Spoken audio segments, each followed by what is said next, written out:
Leveraging international law to strengthen asylum claims in the United States. I am joined here today with 3 panelists, and I'm going to use this opportunity to make sure that everyone can be heard and is on the line. So I'm here with Colleen Cowgill, who is our legal fellow in the U.S. Protection Unit. So. Hi, everyone. I'm Colleen. I'm here with UNHCR on a 2-year fellowship project, working on a project that is aimed at enhancing the quality of legal representation in the U.S. Okay, and then our next guest is Eunice Lee, and Eunice is the co-legal director at the Center for Gender and Refugee Studies, and she helps oversee their strategic litigation, policy advocacy, and research on behalf of refugees and asylum seekers. And she also coordinates CGRS's technical assistance and training programs. And prior to joining CGRS, Eunice worked for the ACLU Immigrants' Rights Project in San Francisco, where she litigated class action challenges to prolonged and mandatory immigration detention. Eunice, do we have you on the line? Yes, we do, and thank you for that introduction. Hi, everyone. Okay, next we have Morgan Waybill from Tahirih Justice Center. Morgan joined Tahirih in 2010. She is now the executive director of Tahirih's San Francisco Bay Area office, which ensures the delivery of legal and social services, case management, and engages regional stakeholders there. And before taking that job, Morgan was the director of Tahirih's Baltimore office as a supervising immigration attorney. Morgan, do we have you on the line? Yes, I'm here. Thank you so much. Great, great. Welcome. This voice is Leslie Velez, and I am the Senior Protection Officer, and I head up the U.S. Protection Unit for the UN Refugees Office, regional office here in Washington that covers the United States and the 24 countries in the Caribbean. So let's go ahead and get started here. By way of housekeeping, I just wanted to communicate that we are recording today's webinar. We will send a link out to attendees to this training, but the webinar will also be on UNHCR's website, which is unhcr.org/attorney resources. And on that page, not only will you find the training, but you will find many of the materials that we have referenced throughout the course of this training. The last piece of housekeeping I wanted to make clear is that we're going to hold questions for the end, but we encourage you to type up in the chat any of the questions that you have as we go along, so that we can see what your questions are, and we might be able to address it if it's in the middle of where we are. So let's get started here. In today's webinar, we're going to cover the following topics. We're going to have a discussion of UNHCR's work in the protection of refugee women and international guidance on women's asylum claims. Colleen will cover that, and I should say too that, well, actually I'll wait for one more slide and then I'll say that. Next, we're going to give a quick overview of asylum, outlining the legal elements to a claim, and then jump into a discussion of the current issues and strategies for representing asylum-seeking women from Central America in the U.S. context. So the idea is how can we use the different international legal resources in domestic asylum representation here in the U.S. And then at the end of the presentation, we'll go through and really ground, actually in the middle of it, we'll ground the entire discussion, which is covering a complicated area of U.S. law in a hypothetical, so that what feels very esoteric can be really grounded in what you're typically going to see if a woman from Central America with an asylum claim walks into your office. So we'll be able to, if time permits, we'll have an opportunity to maybe ground it in a second hypothetical towards the end. So with that, let me give you a quick overview of UNHCR's work on the protection of refugee women in the United States. What UNHCR's work is, I'm going to talk about who we are and what we do. And here you'll see 4 bullet points that basically cover it. We identify the root causes of migration through research and public reports. So 2 examples of that recently is where we have diagnosed a growing refugee situation in the migration patterns in this region. The first was in 2014 with children on the run, and in 2015, about 8 months later, we published a report on women on the run, which I'll explain in the next slide. But we do a lot of diagnostics, less glorious stuff of tracking U.S. government statistics and trends throughout, both in the U.S. and within the region. We then protect access to territory and asylum through advocacy. We do a lot of confidential reporting to the government. So our clients, I guess the best way to understand that, since there's so many lawyers on the attending this training, is we have 2 clients. We have the governments around the world that are signatories to the Refugee Convention, and so we are in a supportive role as they implement those obligations in the domestic state, whichever government it is that we're talking about. Plus, we have a mandate specific to refugees, so to ensure that they are able to access and find solutions, exercise the right to seek asylum, and find solutions for them, which means that we work with the governments as well to find solutions for refugees and asylum seekers. We identify protection challenges in trying to access territory and asylum through a lot of monitoring. And we offer a lot of our interpretive guidance on the refugee definition. We were also mandated by the General Assembly to interpret the Refugee Convention and the 1967 Protocol. And we offer many of these guidelines that have been used in courts all around the world, including the U.S. Supreme Court, many circuit courts, as interpretive guidance on the refugee definition. And what we hope to do today is to really make all of our resources from the gender perspective visible and user-friendly to you to use in your representation of women. And I guess the last point that I wanted to make visible is that we also enter amicus briefs in very strategic cases where it would have a big impact changing the law, whether it's to stop a departure from the international standard, to clarify our position when it's misconstrued. And again, that's in our role of supporting governments to really understand and implement it according to the international obligations. So, I mentioned earlier one of the reports that we did, which was Women on the Run. And Women on the Run was published in 2015, and it examined the reasons why women were fleeing specifically El Salvador, Guatemala, Honduras, and Mexico in search of protection in the United States. We based this report on interviews that we did with 160 women from the Northern Triangle, Central America, and Mexico who were either already recognized as refugees, i.e. they got asylum in the United States, or who were found to have a credible or reasonable fear of persecution. In other words, when we did Children on the Run, it was very diagnostic. We interviewed about 404 children to understand the reasons, and within those reasons to identify whether there was a change in migration pattern. Did individuals present with international protection concerns?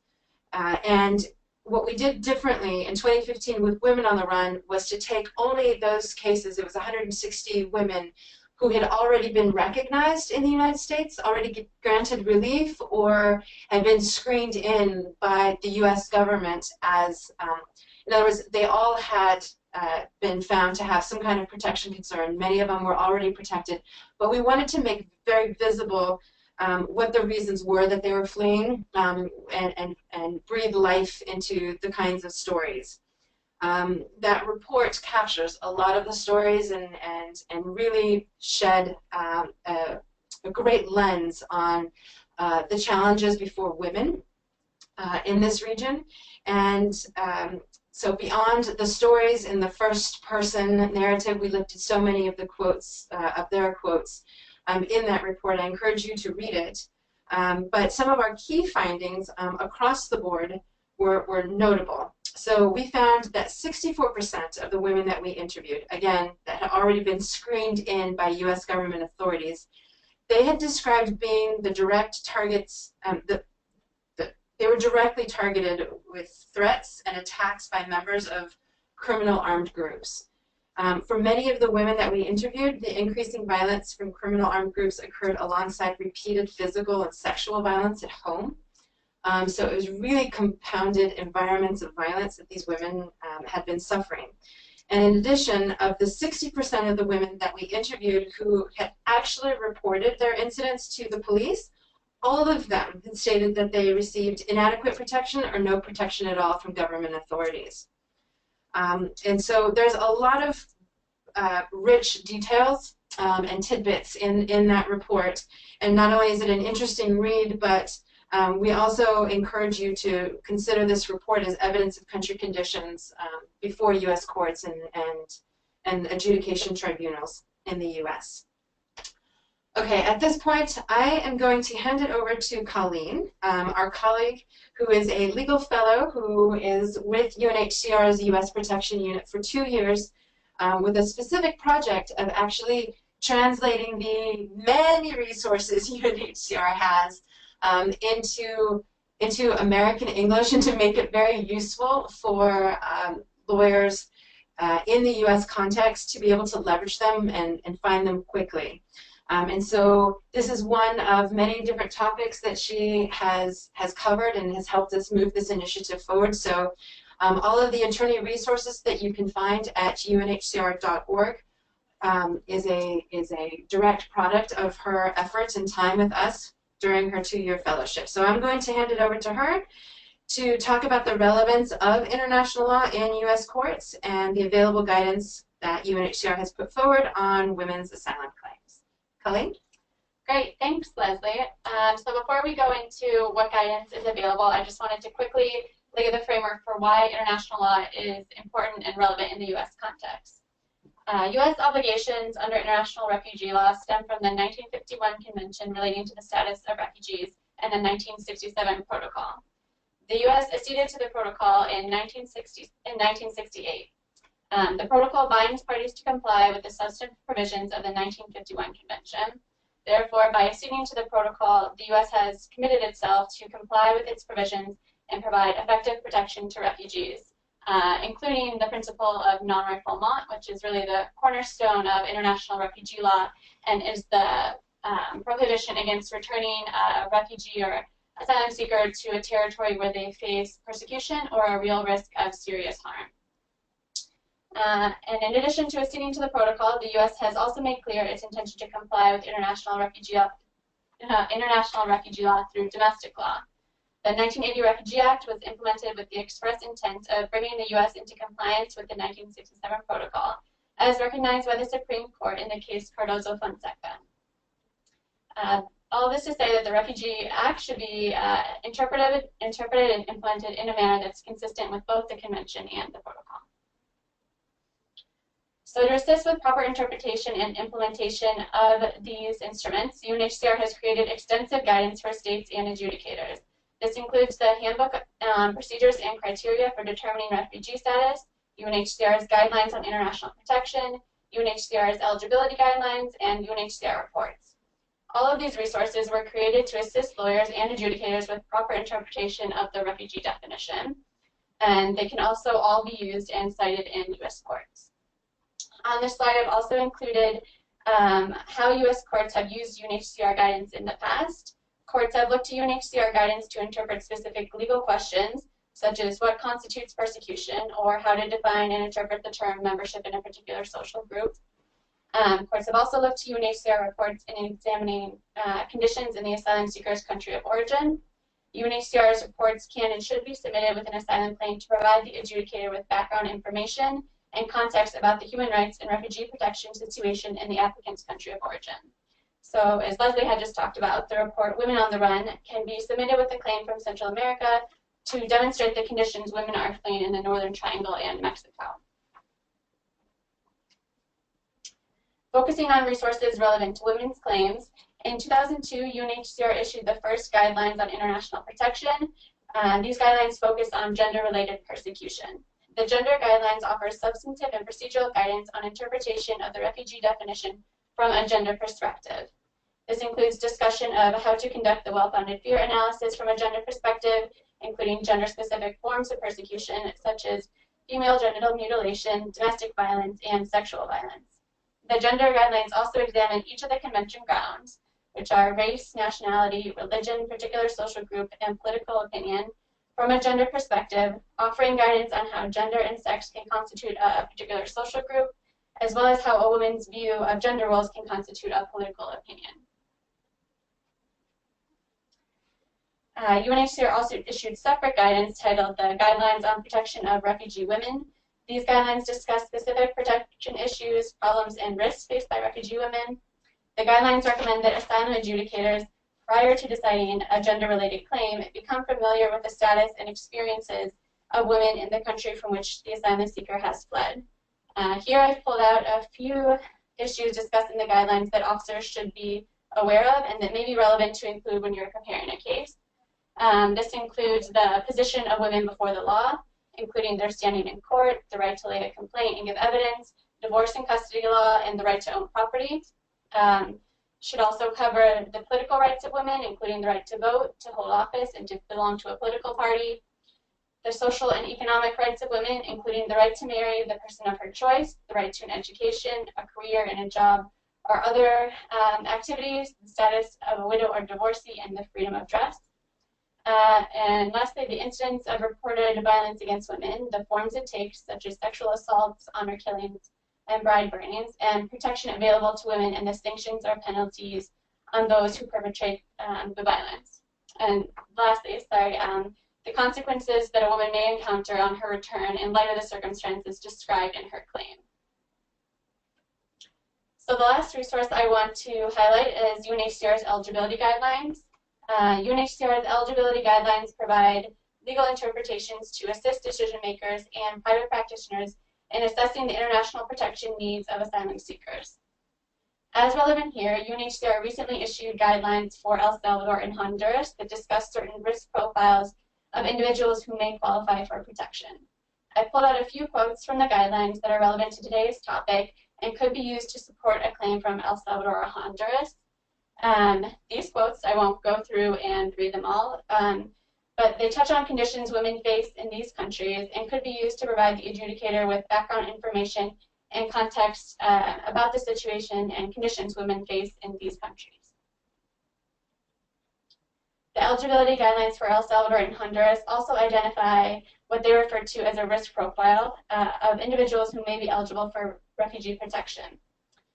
The guidelines take the position that women and girls, and in particular but not limited to women and girls from areas where gangs operate or those from social milieu whose sexual and gender-based violence against women and girls is practiced, may be in need of international protection on the basis of membership in a particular social group, their political opinion, which could be actual or imputed, or on the basis of other protection grounds. So just to recap, I've included a list of available resources here, most of which we have already discussed. Includes the report Women on the Run, the guidelines on gender-related persecution, the guidelines on protection of refugee women, the eligibility guidelines for El Salvador and Honduras. I've also highlighted two amicus briefs that UNHCR submitted in gender-related claims that may be helpful to see how we frame the argument and bring in international law to the forefront of the court. Both of the briefs here articulate UNHCR's position that domestic violence against women may constitute persecution on the grounds of membership in a particular social group or political opinion. And I put our website on the bottom for the page that focuses on women's claims, where you can find all of these resources. So I now want to hand it over to Eunice and Morgan to get into the discussion of representing women from Central America. Great. Thank you, Colleen and Leslie, for that great overview and the introduction. So CGRS is the Center for Gender and Refugee Studies. We are based at the UC Hastings College of the Law, and we work to protect the human rights of refugee women, children, LGBTQ individuals, and others who flee persecution in their home countries. We have a particular focus on novel and evolving asylum claims, so trying to bring the area of asylum law to recognize previously under-recognized claims.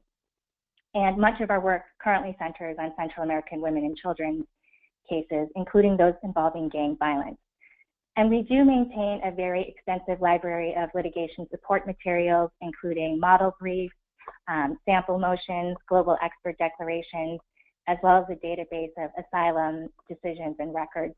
And those are all available in addition to our technical assistance free of charge on our website, and I'll share a little more information about that at the end.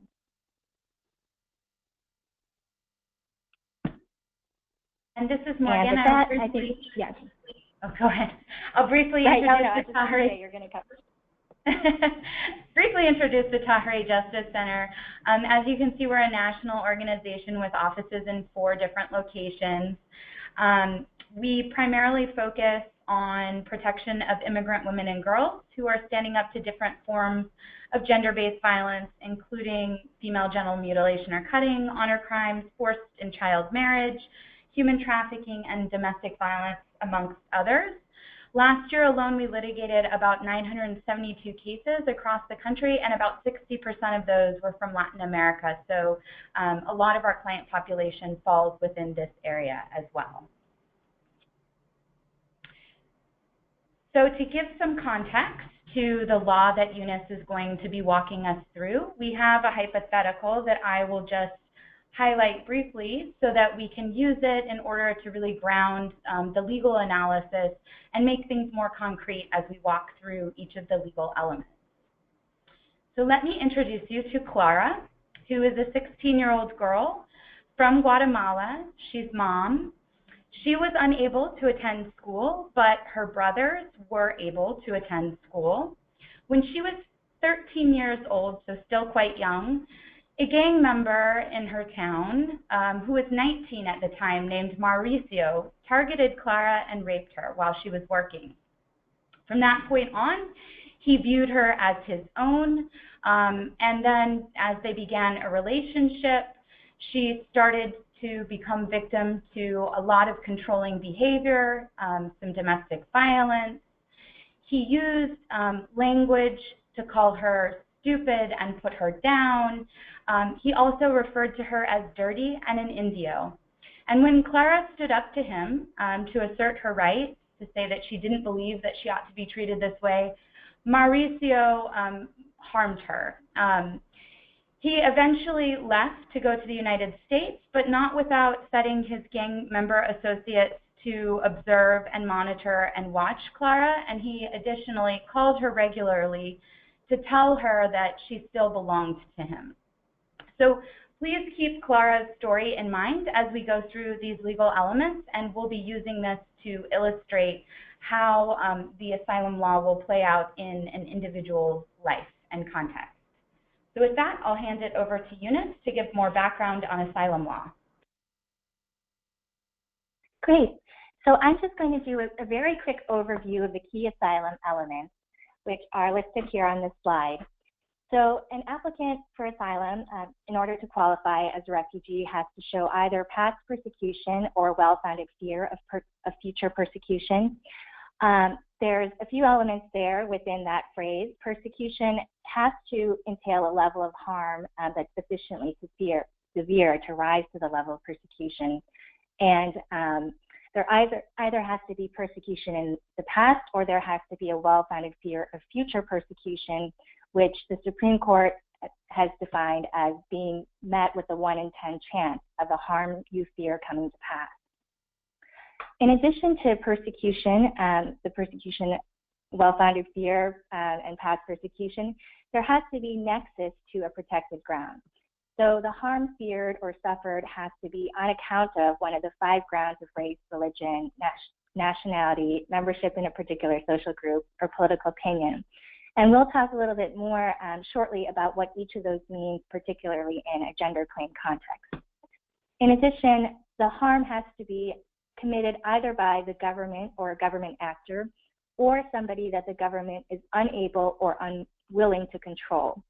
And finally, applicants generally have to show that internal relocation within the country is not reasonable or feasible.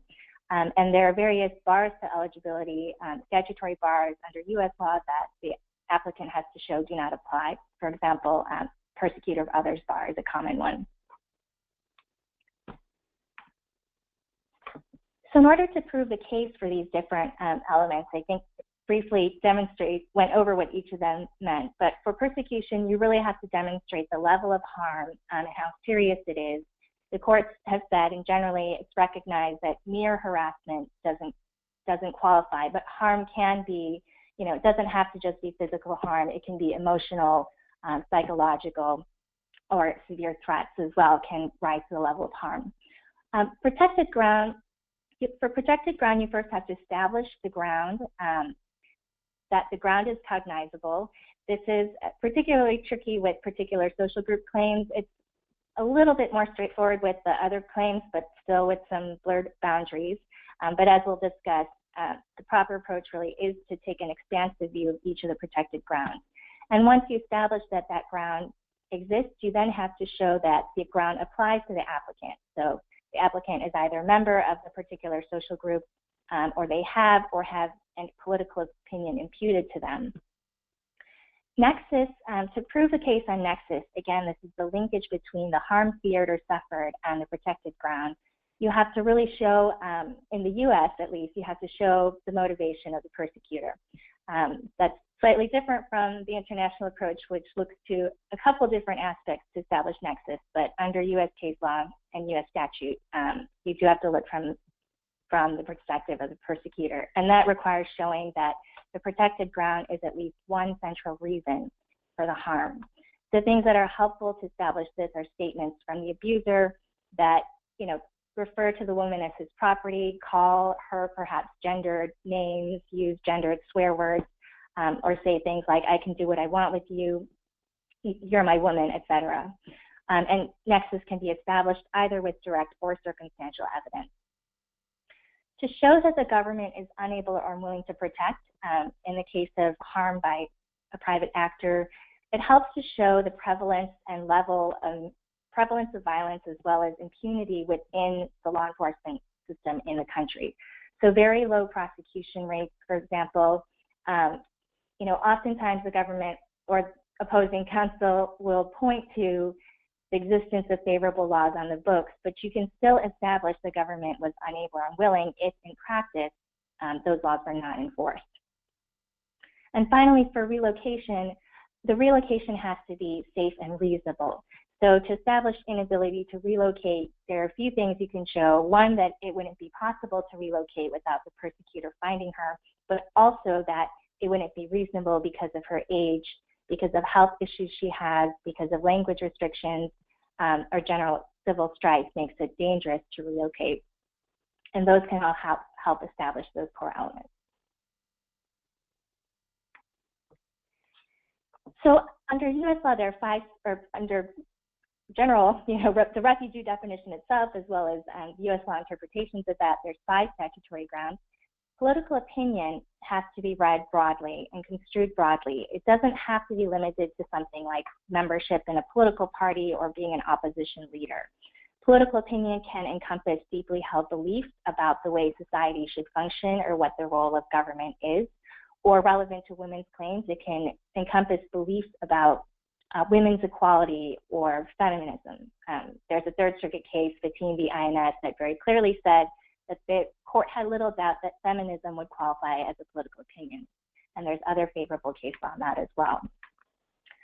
In terms of religion, looking to religion, courts have found religion claims to be based on resistance of assigned gender roles according to religious custom.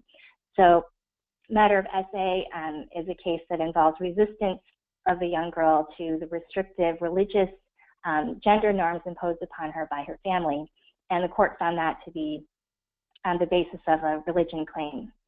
With race and ethnicity, it's really important to consider the intersectional nature of claims. So oftentimes women who are indigenous, or maybe who are of an ethnic minority will have claims that involve both the gender component, but they are also being targeted for reasons of their race or ethnicity or perceived race or ethnicity. So it's just very important to keep all of the grounds in mind and take an expansive view of what could qualify or what could establish protected ground. So Morgan, did you want to perhaps weigh in on how these grounds could be applied to Clara's case? Yeah, absolutely. So if we look back at Clara's scenario and consider each of these in turn, I mentioned when we were talking about Clara's story that she attempted to stand up to Mauricio.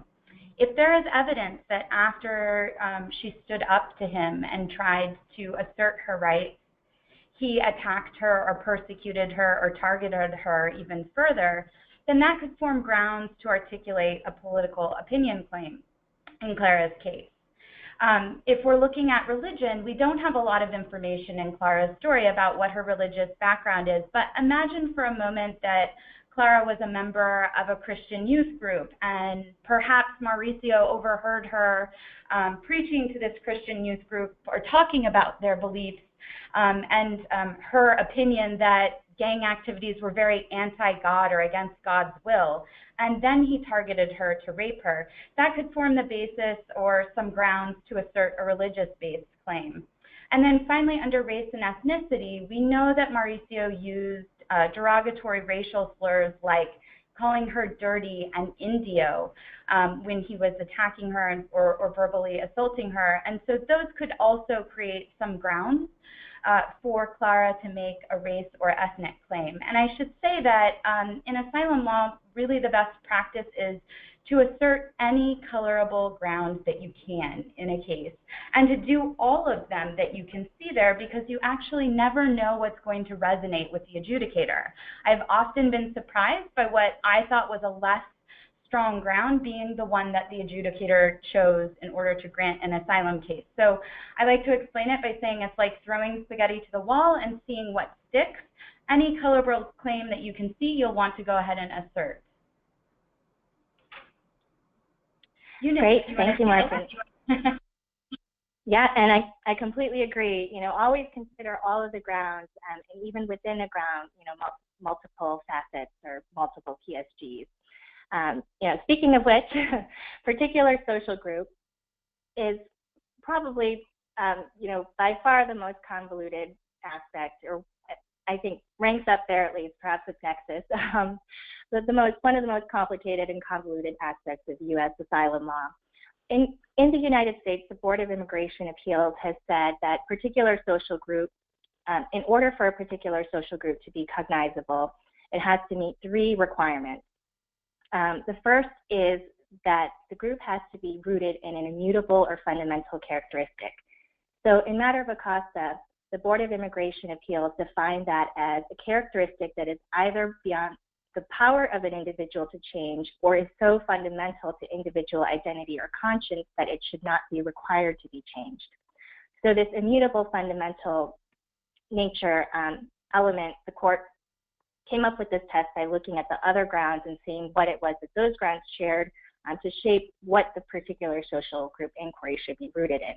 And this was, in my view, it was a very well-reasoned decision. It took the right approach, and it was also very influential internationally, with tribunals of multiple countries adopting the Acosta approach as well.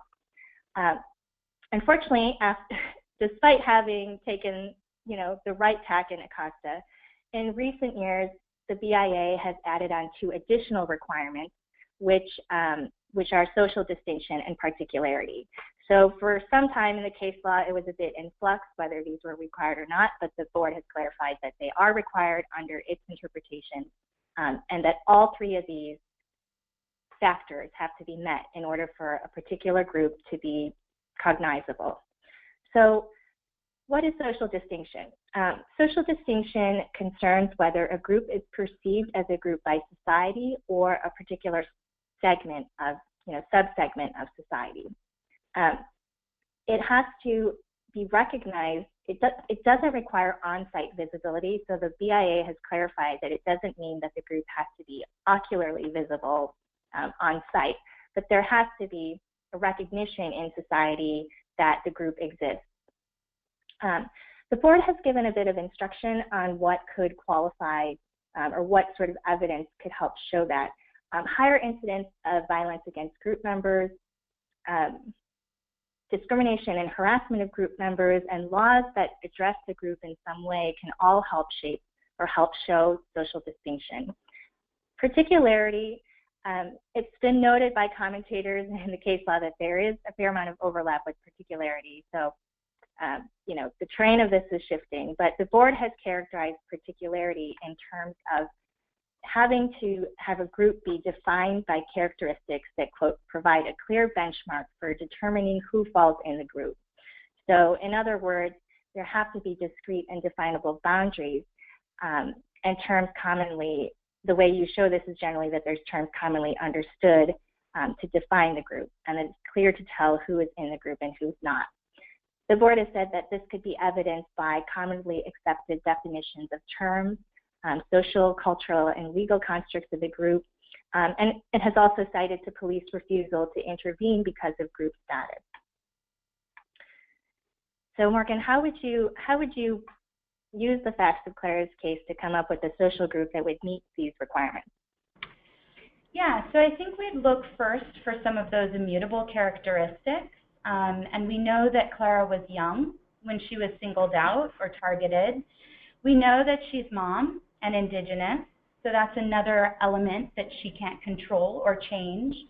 We also know that she entered into this relationship with Mauricio, and even after he leaves for the United States, he continues to call her to remind her that he belongs to her, and he has his gang member friends monitor her as if she is a piece of property that they're watching after as Mauricio is gone. And so I think there's a good argument to be made that the relationship status that Clara has with Mauricio is now also immutable or something that she can't change. And when we look to fundamental characteristics, the fact that she's a woman, her gender, is something that she shouldn't be required to change in order to be safe.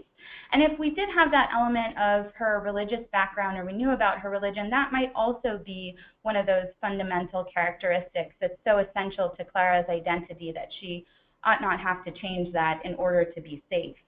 And then when we look at social distinction, we're going to be looking more at what society is thinking of Clara and how they're treating her. And so when we talked again about the gang members and how they monitored Clara, that's a pretty good example of how society saw that relationship there to be part of or form part of Clara's social group, and that it's definable by others in the society. And then also, Clara's father mentions that he wants her to find a man to take care of her, and that he's not going to be able to do it forever. That helps show some underlying patriarchal attitudes in the society that can help kind of frame some of how this group might be treated differently or distinctly from others. And then finally, we can't forget the fact that Clara wasn't able to go to school, but her brothers were, which also helps highlight some of those societal expectations of women's places in society. Maybe that they are designated to the home rather than allowed into schools or workplaces. And the fact that the society condoned that or allowed that to occur also shows that there are some societal expectations there. And then finally, when we look at the element of particularity in Clara's case, there's a couple markers that really make her group definable and set some boundaries. Age, for example, her gender, her race and ethnicity, and then again, her relationship status. Morgan, so this is Leslie, how would you define, what are different ways that you would articulate this particular social group for Clara? Sure. I think there's a couple that she could go with. I would say something along the lines of Guatemalan indigenous or mom women who are in domestic relationships and are unable to leave, or Guatemalan mom or indigenous women who are viewed as property by virtue of their positions within a domestic relationship. So are you saying that women can be a particular social group, or do you think that it should be further defined? I personally believe that women absolutely can be a particular social group. I don't think that any of our case law requires that it be delineated any smaller than that, but that is certainly at odds throughout the country and one of the arguments that we continue to push forward. Eunice, I don't know if you want to weigh in on this as well. Yeah, we always, we suggest that attorneys raise and preserve that to create a record for appeal, but also to have formulations that are, more specific, because it doesn't seem to stick with that many judges. But we'll also, later there are some, we have some cases that illustrate social groups that have worked in the, in immigration courts. So, for example, working professional women, single working Salvadoran professional women was a social group that worked. And I can't remember the other examples, but we'll go over some of them. But I agree that for Clara's case, definitely, preserve the social group just of Guatemalan women, or maybe moms, girls, or something fairly, not so defined, but then also to have really raise and push the ones that the BIA has stated in case law that has support in that. So unable to leave and viewed as property, et cetera, also being incorporated into the group. And there is a Ninth Circuit case that at least left open the possibility of Guatemalan women standing alone as being a social group. The court didn't hold that it was a social group, but it held that the BIA erred for failing to fully consider that group and remanded the case back to the lower court. And that is a published decision, and I believe the site will appear later in these slides. Yeah, and I just, from UNHCR, I just wanted to reiterate that UNHCR's position is that in many cases, women, full stop, can just be its own social group. So introducing UNHCR's guidelines into the record as you are trying to articulate that, whether it's in front of the asylum office or later at the courts, but to really pull in this kind of guidance that might help to inform the adjudicator on the international positions at play here too. Thank you to both of you. Great. Yes, definitely. It would be good to use that to build the record. So just briefly, I'm not going to go through all the case law on the next slide on evolution of the law, but just to give you a general sense that, since the BIA's decision in Acosta, there really has been a growing recognition that persecution on the basis of sex can be a basis for asylum in a variety of contexts. So here I've just summarized some of the case law in which different types of claims, gendered claims, have been recognized as giving rise to cognizable asylum claims. So female genital cutting, rape and sexual violence, forced marriage, femicide, sex trafficking, etc. And the federal courts have consistently recognized various gender-based harms as persecution, as well as gender-defined PSGs as cognizable. So just to very briefly provide a sort of pictographic view of the very contentious history of DV asylum in the United States. The law had developed for a long time for other forms of gender-based persecution, but there was a lot of resistance within the agency and immigration courts to recognize and extend this to domestic violence-based claims.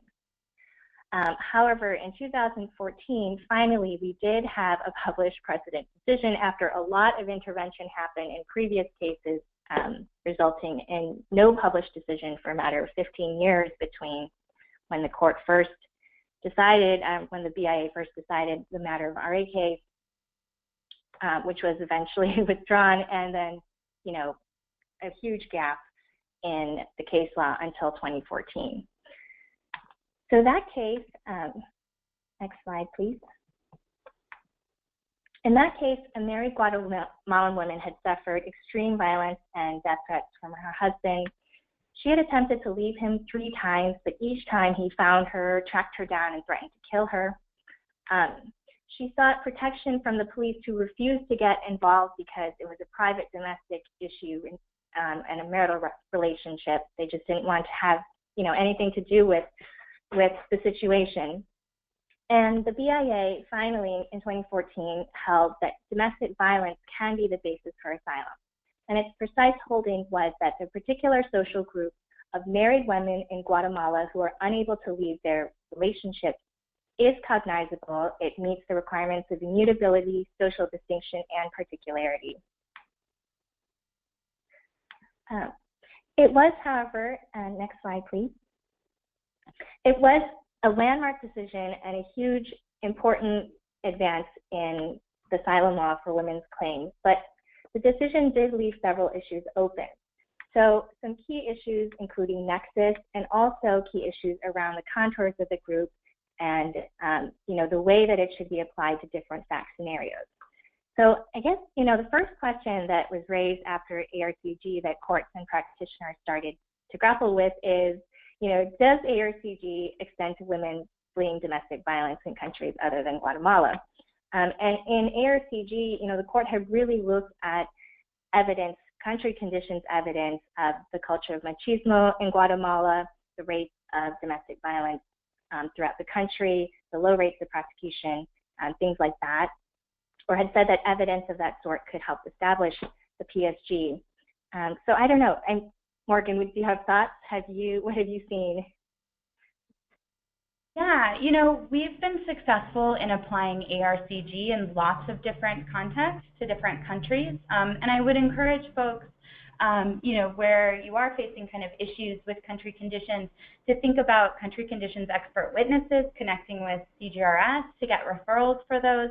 And then also keep in mind the UNHCR guidance that also helps kind of develop the country conditions and support those in other countries like Honduras and El Salvador, for sure. Exactly, yeah, and we have seen, these grants in our nationwide tracking. We've seen cases granted for extended to many other countries, other countries in the Northern Triangle, but also other countries. We've, even heard of successful cases, claims being raised from countries like Spain. We have one case in our system that's being adjudicated from there. So definitely argue and that applies, extend beyond Guatemala, but then really bring in the country conditions evidence as well as the UNHCR materials to argue that it should be extended to your client's particular nationality. A couple other interpretive issues is, whether ARCG extends to women who are not formally married to their abusers. And there, we do have there's been a series of unpublished BIA decisions that really recognizes and establishes that it does extend to women who are not formally married, so who are in domestic relationships but not formal marriages, or who are in various, long-term relationships. And so in those cases, the formulations that have worked are women unable to leave domestic relationships.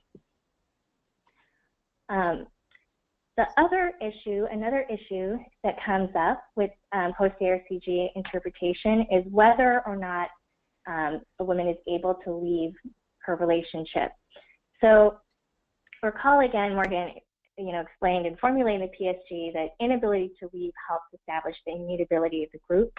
So it has become an important flashpoint in the case law in terms of whether or not a person or a woman is really able to leave her relationship. And we've seen some pretty unreasonable interpretations by this, by IJs, that fortunately we have seen them get reversed by the BIA. But a common argument that the government will make, or that an IJ might find, is that the woman was able to leave the relationship because she left the house. But then discounting evidence of things like stalking and trying to force the woman to come back to her, using children, threats, against children, threats against the woman or her family, and really not recognizing the woman's ability to actually end the relationship on her own terms, and be free of the relationship.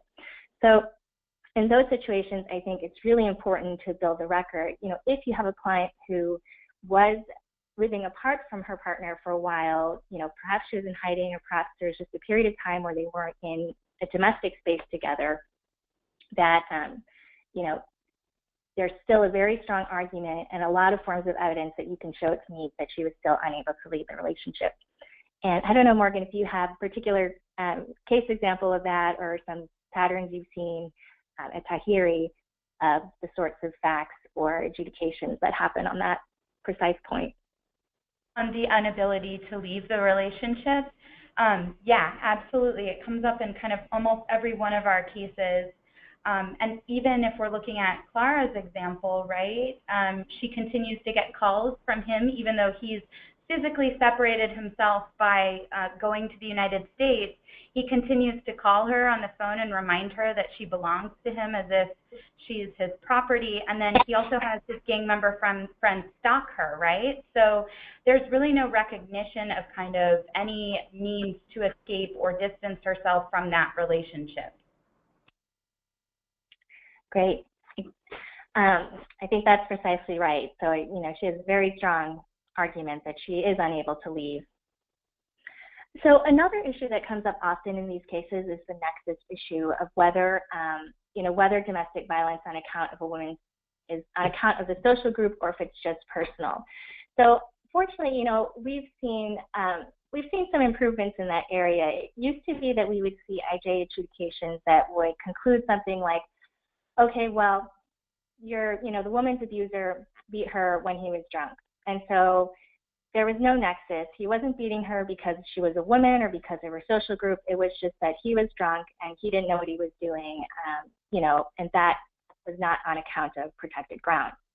But I actually haven't seen a decision like that in a while. That used to be a more common way that judges would find nexus was not established. But I think since ARCG, and I think just since, the really amazing advocacy and around this issue across the country, and that has been a little bit less.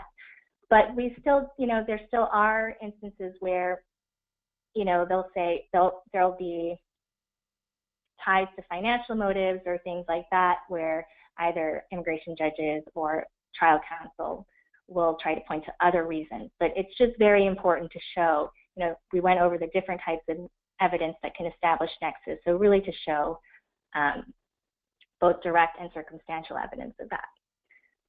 So I just wanted to, go over and alert you to the fact that there are a couple negative decisions in the circuit court. So if you're in the First Circuit or the Sixth Circuit, you really have to read these cases and try to distinguish them. And regardless, it's good to read them and try to distinguish them on the facts. I mean, we here at CGRS think that they were wrongly decided, but irrespective of that, even just looking at the cases with the facts, again, in Marikati, you see that there's that ability to leave issue. So again, the evidence that the client was stalked, even if she left the house, that there was, continuing attempts to control and abuse her. And on the other side, there has been some positive circuit court precedent, unfortunately, or not precedent, circuit court decisions that are not precedent. They're unpublished. But it still is showing here, recognition of the courts that these claims are cognizable and that the BIA should not take an overly narrow and overly stringent view of ARCG that limits it to the precise facts in that case.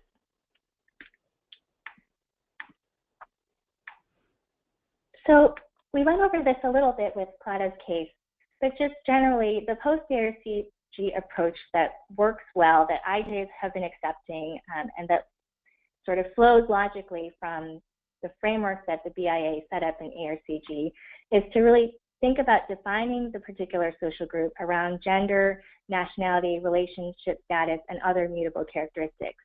As Leslie had raised and as we had all discussed, definitely still preserve the less specific social group of gender plus nationality.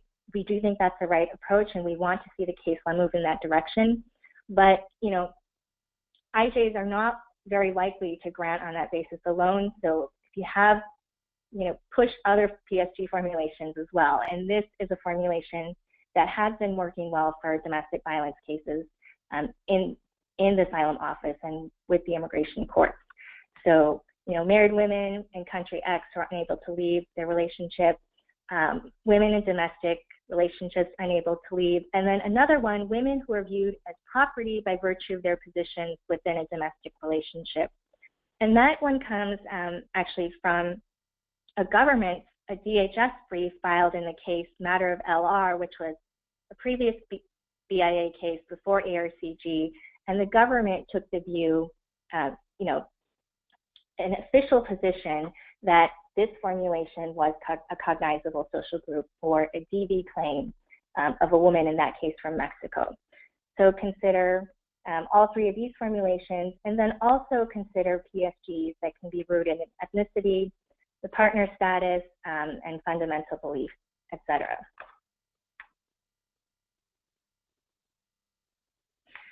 So I won't read through these, but just briefly you could see some successful cases across the country in which asylum has been granted with women who survived domestic violence in different contexts.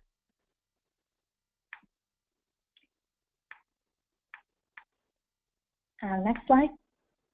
Eunice, where can people find, Yep. you have a reference here to CGRS case numbers. Can you highlight for attendees where they can actually find these cases? Yes, definitely. So at the very end of the presentation, there will be a web link, but each of these, we maintain a database of the favorable decisions, so you can go into the database and search and see if there's outcomes and decisions on file. And if so, you could send us a request and we'll send them to you. Or if you just generally access our general technical assistance request form on domestic violence-based claims, we'll send you a selection of favorable decisions across the U.S. and different immigration court jurisdictions. And we do, we track what happens in the cases after remand, et cetera. We try to keep a full picture of the life of the case. And the way that these cases end up in our database is through our technical assistance program. So if you request assistance from us, that happens through a web form that creates a case record, and then it's attorneys who really let us know and share redacted versions of the decisions with us. It's a really great resource. I'm sorry for front loading it here on this slide, but with the references here, I just wanted to make sure everyone knew where to go find them. Thank you. Yeah, thanks, Morgan. Thanks for raising that. And definitely, we encourage people to reach out, if you want the decisions, but also just for general materials that we have on DV asylum and other claims that I'll go over a little bit more at the end. So just to remember, also recall, we talked a lot about DV asylum because that's been a really, focus of the case law with ARCG. But of course, as we mentioned briefly earlier when I was talking about the history of gender-based asylum in the United States, there are many other types of gender-based PSGs that have been held to be cognizable. So, there's Perdomo v. Holder, the Ninth Circuit case that Leslie and I briefly discussed when Leslie raised whether just Guatemalan women would be sufficient. Unfortunately, this is not a holding, it's dicta, but it was sent out by the Ninth Circuit to the BIA, finding error for failing to apply the BIA's social group test to this group. So these groups should not just be rejected out of hand because they're quote unquote too broad or diverse or whatnot. The adjudicators, need to be held to account to go through really the social group analysis. And, in my view, and I think in all of our view, when you go through that analysis properly, you do come out of it the other end with a cognizable social group, although, it is hard to get judges to do that. So I won't go over these, read them all, but you can see on the slide here other formulations of social group that have been held to be a cognizable PSG. The one thing I would flag, though, when you look at case law finding whether or not a social group is cognizable, look at the date of the case, because in these older cases, 2005, for example, that was before the BIA clarified that particularity and social distinction were absolutely required under its approach. And so those cases will not have the analysis on particularity and social distinction that the immigration court will generally, be expecting. So the government would probably come in and try to distinguish it on that basis. So it's just good to be aware that, if you have a social group that fits into that framework, also make sure to look at the data of the case, and if particularity and social group weren't addressed in that case, make the arguments yourself for why they should still be cognizable. Yeah, this is Leslie. So I'm so glad that you just brought up that last point, because having a new test, opens up a whole new door. And as UNHCR, we're watching how the common law system in the United States has had a huge impact, particularly on a particular social group, because it's almost as though, in one case, the formulation, because the specific facts that are introduced to the record because of that particular case, and then all of a sudden it's a sweeping decision that that group, won't be a cognizable particular social group, from here and beyond. So with the new test is a new opportunity to challenge that, looking back on dates. And at the cost of sounding naive, even going back to basics when there's new facts and new situations, challenging that might be, part of the responsibility, but also with recognizing that, bad facts always make bad law. So formulating a particular social group in a certain way, especially if it's a stretch, may even, cause harm, for the movement that's just, very particular to a common law system. So just wanted to add those reflections and echo the sentiment to look at the dates and challenge it, especially now that there's a new test. Yeah, definitely. And yeah, thank you, Liz. I mean, it really is so important to build the record for this case, because you really have, that's what you're bound by, and it goes up to the DIA and it's eventually at the circuit court. It really makes a huge difference when there's a well-developed record at the immigration court stage. And the other thing I will note is that, it really, the case by case, making a distinction, making an argument that your case is distinguishable on the facts, that's absolutely right. And the courts, the BIA itself has recognized that. Actually, in MEVG and WGR, which are the two cases that most recently clarify what social distinction and particularity mean, the BIA specifically went out of its way to say that PSG determinations do have to be case by case. So just because even the same BIA has rejected a social group in the past, that does not mean that the new applicant coming before the court with a new record, new facts, maybe same country but different region, or same region but different dates, the assessment has to be on the basis of the records and facts before them. And the Ninth Circuit has really emphasized this case-by-case approach as well. So, I think the old adage, when the law is on your side, argue the law. When the facts, when the law is not on your side, argue the facts, really applies here. But always, the facts and the record are so important in these cases.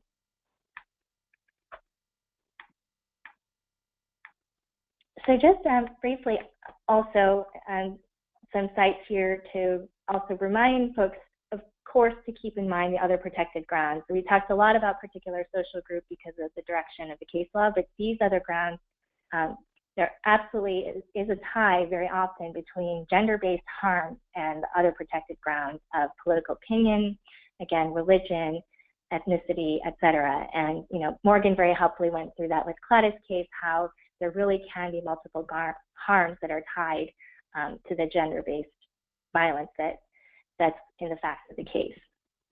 And so here are just a few examples of case law where the courts found that there was error in the agency below for failing to recognize the linkage between the violence and the ground.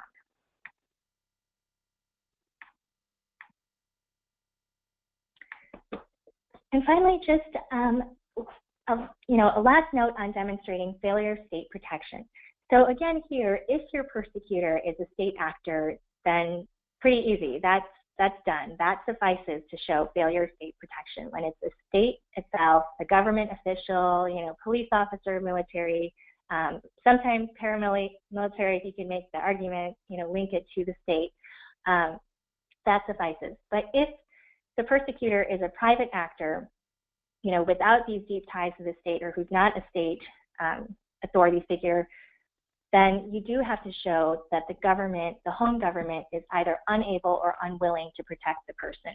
And that's a disjunctive test. So you can show, it can be either that the government's unable or that the government's unwilling. It doesn't have to be both. So very often when you're in trial court, the government attorney will point, again, I think I said this before, but they'll point to laws on the books, or they'll point to sort of sympathetic statements. One of the ones we get a lot actually is Mexico City, as many of you know, legalized gay marriage before the United States Supreme Court did. And that was pointed to in many LGBTQ asylum cases from Mexico to say, well, look how progressive Mexico City was. Clearly, there's a willingness to protect against LGBT-based persecution. But in practice, there was that good law in the books, but it didn't extend across the region, and it didn't extend to actual practices on the ground everywhere, even in Mexico City. So it's just very important to point out that laws on the books are not sufficient. You have to look to actual state practice, and if the state is unwilling or unable to protect you for any reason, the reason does not have to be tied to protected ground. It could just not have the money or not have the inclination, or you could live in a rural area that's just too far from the authorities. That will all show inability to protect. So the ways that you can demonstrate, evidence, of course, of discrimination or the authorities ignoring, authorities either adopting or condoning prevailing cultural norms, low prosecution rates, low reporting rates. The police, in a lot of Central American cases, the police are either unable or unwilling to confront the gangs in a territory. The police sometimes are complicit, or sometimes they're just too ineffective or afraid themselves of gang retaliation. All those things can help show failure of state protection. So how might we demonstrate this in Clara's case, Morgan? Yeah, so I think we want to do some more interviewing of Clara to get a sense from her of what she knows is the experience within her community. So, for example, we'd want to ask Clara, does she know anyone who's been raped or subjected to domestic violence and who reported to the authorities? And if so, what happened to that person and what was their experience? Essentially, what we're trying to show is that it would be futile for her to reach out to the police because they're not able or willing to protect her from Mauricio. And she can show that by the experience of others that she knows within her community. And then the other thing we probably want to look at are the laws themselves. So for example, we'd want to look in Guatemala to see whether or not spousal rape is recognized and whether or not there's any sort of criminal sanctions for domestic violence. And we need to look again also to the rates of prosecution of those types of cases. And all of that is probably better done through an expert witness or some of those UNHCR reports and other country conditions that are out there, because Clara herself may not know all of that. It's possible, but you also have to go to the source of the law and bring in, as we were describing before, anything and everything that could potentially help Clara's case. Because again, in many of these cases, we're building a record for appeal later on. And if you forget to insert one of those UNHCR reports, or you don't have an expert witness available, then you've really passed up Clara's opportunity to articulate that in her case later on. Great, no, absolutely. So moving on to gender gain claims, some of this will sort of synthesize or bring in a lot of what we've covered already before. But we do want to be upfront that, currently there's no positive published case law in the area of gender-based gang-related persecution. There's some negative case law, unfortunately, but again, Leslie's great point, distinguish the case, use your records and use your facts. But there is negative precedent in the First Circuit, the 10th Circuit. You'll see the slide lists a couple of the PSGs that have been rejected, women in El Salvador between the ages of 12 and 15 who resisted gang recruitment, women with children whose husbands live and work in the U.S., and it's known to society as a whole that the husbands live in the U.S. And finally, young women recruited by gang members who resist such recruitment. On this, I will say I think these decisions are wrong, and these requirements are being applied absolutely too stringently in the PSG context. But I would probably take that first social group as maybe an example to stay away from. You don't want to create a group that's so convoluted and complicated that it runs into particularity issues, right? You want discrete and definable boundaries. You want to be able to show that the group is understood to be a group by society. And I think, a simpler formulation, is known to society as a whole that the husbands live in the U.S. just sounds like something that a lawyer wrote to meet social distinction directly. Like, you don't have to say the words of the standard in the social group. So just more straightforward standards. I think Mendez-Barrera, young women recruited by gang members who resist such recruitment, that is a distinct, clear group, and I think, you know, it should have met social distinction and particularity, but there is that adverse case law. However, we also did want to point you to positive unpublished decisions as well as positive published analogous cases. So in our database, we have PSGs recognized as working single-class women in Michoacan. Oh, there's Salvadoran women. I actually forgot we had that one. But yeah, exactly like we were saying. So preserve that group, and once in a while, you know, you might get an IJ that recognizes that. Single Salvadoran women who are working professionals has been recognized, as well as women who are viewed as gang property by virtue of the fact they were successfully victimized by the gang once before. And finally, I want to point you to this Third Circuit case that involves a Colombian woman who escaped involuntary servitude after being abducted and confined by a guerrilla group. And it was held that women who have escaped involuntary servitude after being abducted, confinement this far, did constitute a particular social group that was cognizable.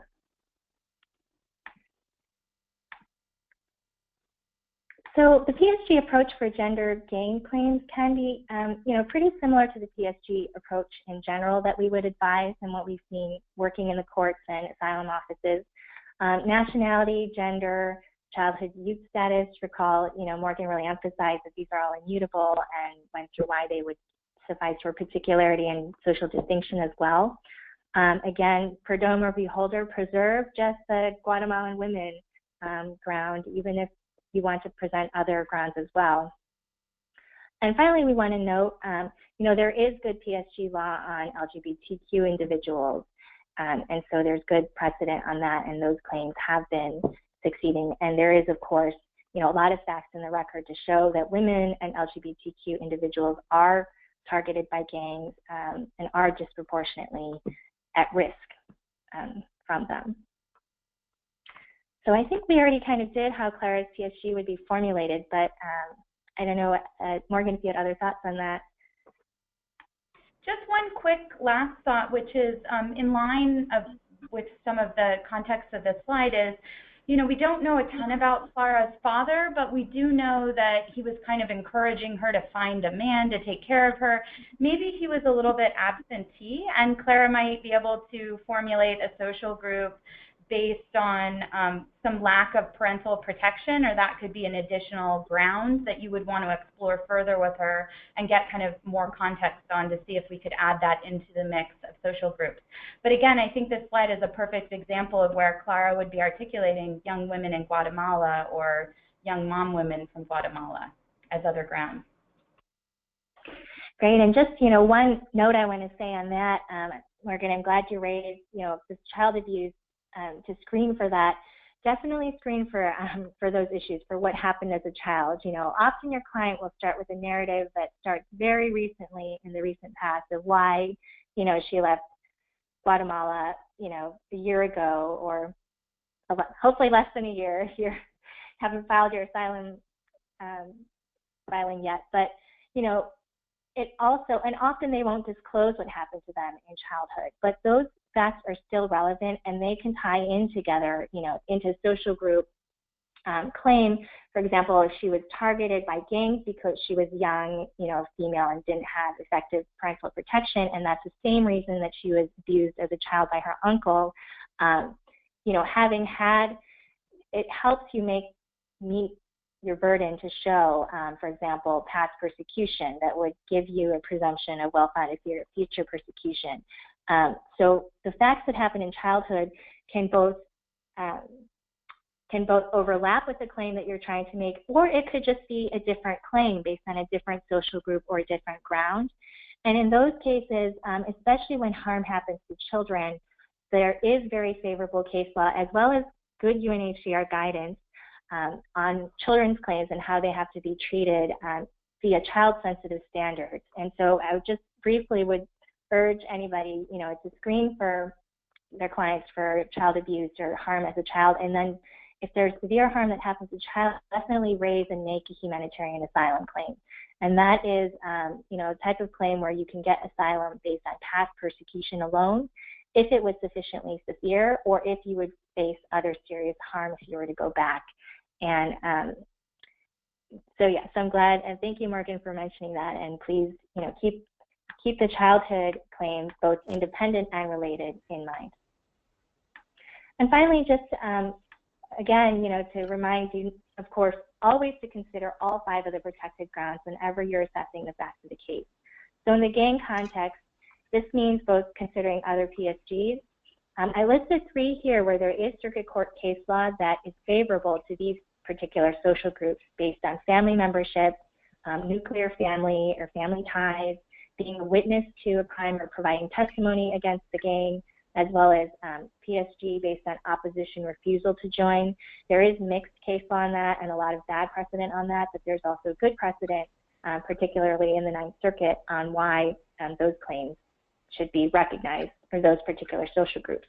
And for other grounds, there very often in the gang context is a tie to at least one other ground. So opposition to a gang and refusal, absolutely explore political opinion claim for that based on the broad view, that I discussed earlier, political opinion as encompassing beliefs and rule of law or how society should function. Religion, if again, Morgan mentioned in the hypothetical to explore whether Clara might have a religion claim if she was a member of a Christian youth group, and that was part of why she was targeted. Very often, clients who are religious will have religious reasons for opposing a gang or for being targeted by a gang. And then again, finally, the connection to ethnicity and race, particularly if your client is indigenous or is of a minority ethnic group. And then I don't know if we wanted to do the case example next, or yeah, you know what? I think let's pause. Questions? Yeah, we have about 10 minutes left, and so if there aren't a large number of questions, we can just go and practice what we just learned. There were some questions that came in through the queue, so I'm just going to go ahead and put them out for quick answers. So maybe I'll start with the first one. What about in the case where the abuser is dead? You spoke about the child's abuse, so would the answer still be to go for the humanitarian asylum? Yeah, in a case like that, often I think, yes, definitely go for humanitarian asylum. But I would also urge in a fact situation to look and see if there are other individuals who would persecute or potentially persecute the applicant, or your client for the same reason or for a related reason. So say actually a common scenario, and we've seen claims granted on this, is when a woman is severely abused by her domestic partner or her husband. And then the husband dies or something happens and, he's no longer able to abuse her, but she continues to be abused by the in-laws of the family that she's living in, who continue to view her as the property of, their son because of her former relationship with him. And so they're targeting her for the same reason, for the same protected ground of her gender and her nationality and being viewed as property, but it's a different persecutor. And in those cases, I would argue 2 things. Like, one, yes, the humanitarian asylum claim for the prior abuse, but also link it to why she still has a well-founded fear of persecution against those persecutors in the future, or different persecutors for the same protected ground. And then, finally, also to acknowledge, there are situations in which the facts of the past persecution that can no longer happen at all are very unrelated to the well-founded fear, in which case adjudicators will generally just make you establish the well-founded fear without, you getting the benefit of the presumption from past persecution. Great. We had another question about what if someone comes to the United States to seek asylum, but they've already been recognized or been granted asylum in a different country, like Mexico? So what if Clara was recognized in Mexico, and then how does that impact her asylum claim in the United States? Well, I think there's a test for this. It's the firm resettlement test in terms of whether, for Mexico, in order to be firmly resettled, you have to be offered permanent, a permanent offer of residence in the country that the U.S. or the government is claiming you're firmly resettled in. So we don't see very many cases where, sometimes people coming through Mexico will have some sort of temporary residence permit, but it's very rare that we'll ever encounter anyone or see cases where people have a permanent offer status, in which case there's a very strong argument, and the adjudicator should definitely find that they are not firmly resettled. Morgan, I don't know if you at Tahirih have seen, other situations or, have other. Yeah, one thought I had on that front also is that that's kind of a perfect place to reach out to an agency like UNHCR and try to get a position paper on that as well, right? As to what kind of status might be afforded to an individual in Mexico. So Leslie, I don't know if you want to describe that further, the options at UNHCR, but I know that in some past scenarios where we've run up against firm resettlement type issues, that has been very helpful. Sure. Yes, so we frequently need to opine, and when it's focused on one country, we will opine on firm resettlement options. So depending on the demographic or the particular profile of the individual, we may intervene, especially if there's a lot of cases where that's being challenged. That said, even UNHCR has an adjudicator's role in recognizing who is and who is not a refugee in many places around the world. So while there is the firm resettlement question, I think a main threshold comment to make here is that that's not dispositive on U.S. adjudications. So even if UNHCR has recognized, or if Mexico has recognized, and setting aside the firm resettlement questions, it's not dispositive. So it's basically a de novo review of the facts, as they are currently, in this place and time. So you might lose a fear argument, but for CLATA in particular, so if it's let's say an LGBTI profile person who received asylum in Mexico, but their protection concerns are continuing there, it argues against the concept of firm resettlement. But yes, we do opine on that. So let me then put my moderator hat back on and ask the following question. So Morgan, you spoke of spaghetti at a wall. So pleading in the alternatives and including all the different grounds that might be relevant. When it comes to particular social group, and in particular when we're talking about Central American claims, especially with women on the run, we found that women who suffered abuse from many hands, whether it was at home, child abuse when they were young, from gangs in their community. So can you plead, how do you all handle that when you can formulate many different types of particular social groups in the jurisdiction in which you're at? Do you go ahead and do that and argue all the different variations of it, or do you go with what you think is the strongest one at the time? So I think we do a bit of both. Strategically, we want to make sure that we're not waiving any arguments, right? So if there was one that was colorable and we thought that we could articulate and support with the facts of the case, we'd want to include it. But I think there's some strategy around the order that you present the different social groups to the adjudicator, whether that be in your letter brief to the asylum officer, or when you're articulating your social groups before an immigration judge at an opening argument phase of the case, or in your brief. I think you really want to strategize around your strongest arguments and put them up front and center. And then Eunice made a really great point earlier on, which is it's not about throwing all the spaghetti to the wall and every single possible formulation. It's about being very succinct and thoughtful in the social groups that you're crafting. So if you've got two social groups that are identically the same, but you're just adding in additional verbiage or language there to it, and it's making it less succinct or less clear for an adjudicator, that's not what you want to be articulating over and over again and adding on there. You want new and actually distinct or different claims so that you're not waiving arguments, but you want them to be kind of strategically placed within your argument so that the strongest from your perspective is the first for the adjudicator to consider. Yeah, I would definitely echo that. It's if you have a 60-page brief with 12 social groups and 3 other grounds, you're going to lose the adjudicator, you're going to lose the IJ. They won't make it to the end of the brief.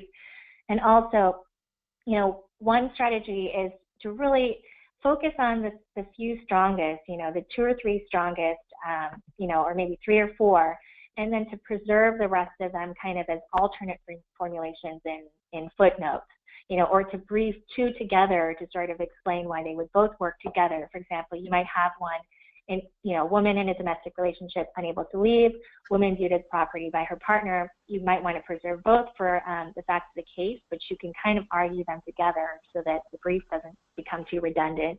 And again, yeah, footnotes are your friend in terms of preserving things that you don't necessarily want to be your strongest or up front and center arguments.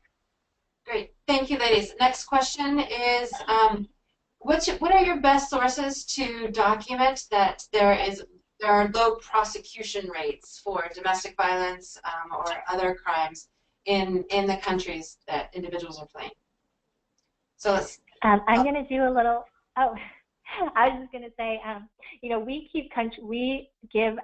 compile country conditions memoranda that have a specific section on failure of state protection, which will look into low prosecution rates.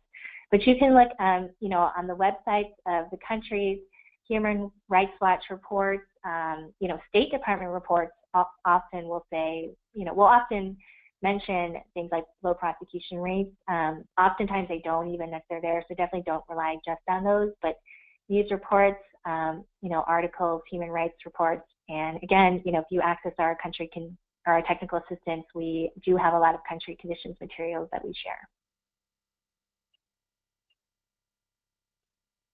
This is Morgan. I would just add in that country conditions expert witnesses can sometimes fill in gaps on that. Like, you may be able to get a prosecutor or someone within the criminal justice system to comment on the rates of prosecution where there's not documented materials or evidence elsewhere. And CGRS is also a wonderful resource for tracking down expert witnesses.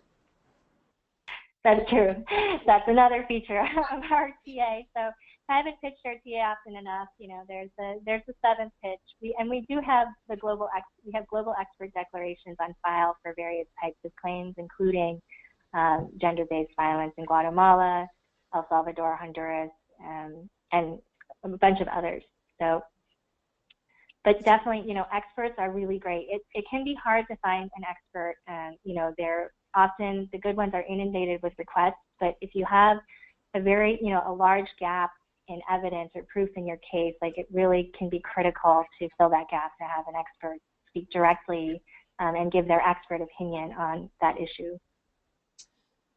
Super, thank you. So we have about 2 minutes left. I was going to close by letting you plug in and talk about all the amazing resources you guys do have, but I think we just did that. So maybe I'll take one more question and put it out to you guys, but I also wanted to flag that there is the technical assistance from CGRS. If there's any remaining questions, feel free to reach out to UNHCR. And we're happy to take your questions in writing and disperse it there. In addition to the resources that CGRS has, we have the guidelines. Please go to the webpage. Again, Colleen will circulate the various resources that can support in asylum claims specific to women. We have many other issues that we've been able to populate on our website, so hopefully that will prove helpful for you. And let's close with one last question. I'm going to move away from particular social group and pick up one of the really interesting questions on exclusion. The question in particular was, any thoughts on the application of exclusion clause against women who've been partners of gang members for an extended period of time? And before I turn the question over to either of you, I just want to frame, because we have some different lawyers in different places here. So when we talk about exclusion clauses, throughout the convention, we've got 2 articles, I think that, well, there's 3 actually, but maybe 2 that have been incorporated under U.S. law. So we have 1 FA that are crimes against peace, war crimes, and crimes against humanity, and then we've got a catch-all that's guilty of acts contrary to the purpose and principles of the UN. That said, the exclusion clauses, the parallel under U.S. law is more back to how Eunice framed it, the persecution of others on grounds on account of the 5 grounds, protected grounds. That's in section 208B, 2A1, little I. So with that said, I'll start with answering the questions in terms of the applications of exclusion clauses here to say the way the question is framed, against women who've been partners is probably not enough to rise to the level if UNHCR was doing the adjudication on exclusion. That said, I'll turn it over to Eunice and Morgan to offer any thoughts of how that would play into persecution of others. And also flag as a prompt for one of you as you incorporate into your answers to really talk about how TRIG could play into the adjudications here on inadmissibility. Over to you guys. Yeah, so I mean, I think, 2 things. You can go 2 ways. I think, like Leslie said, absolutely. If there's a really attenuated connection between the woman, she was the person's partner, but she didn't do anything active to assist in what her partner was doing, then argue that, because that is part of the standard. The person has to have assisted, or I forget the exact phrase, the full phrase, but something more than a tangential involvement is required. And if the involvement was more than tangential, then argue duress, because this case is being currently decided before the Board of Immigration Appeals. Actually, there is a case, Neguzzi v. Holder, a Supreme Court case, that reversed the agency and the court below previously finding that there was no duress exception to the persecutor bar, because those holdings were based on a different statute that the court determined did not apply to the asylum persecutor of others bar. But it didn't decide the issue. It instead remanded it back to the courts, which remanded it really to the agency to determine. But for now, the law is a bit unsettled, but definitely argue that there was duress. If there are facts that show that she did things unwillingly, if she was coerced, if she was suffering from trauma, if she, feared harm to herself or her family members, if she didn't do what was asked or what was implied of her to do, there would be very strong arguments that she was acting under duress, in which case, our position, and also, UNHCR, and I'm sure Tahirih's as well, is that that is an exception to the application of the persecutor of others bar that has to be recognized, so that, that bar does not apply.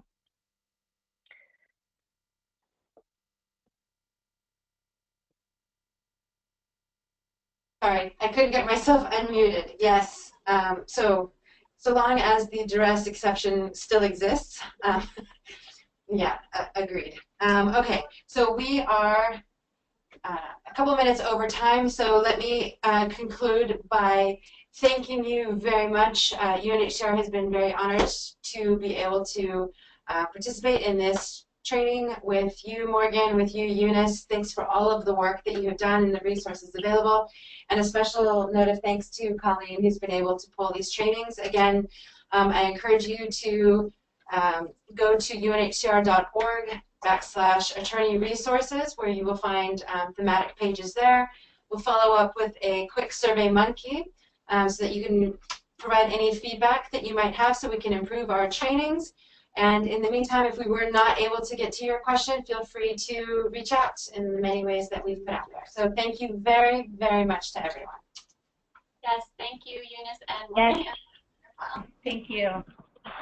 All right, thank you, everyone. Thank you, Leslie and Colleen, and everybody for participating, and also Morgan, my co-presenter. Likewise, thanks, everyone.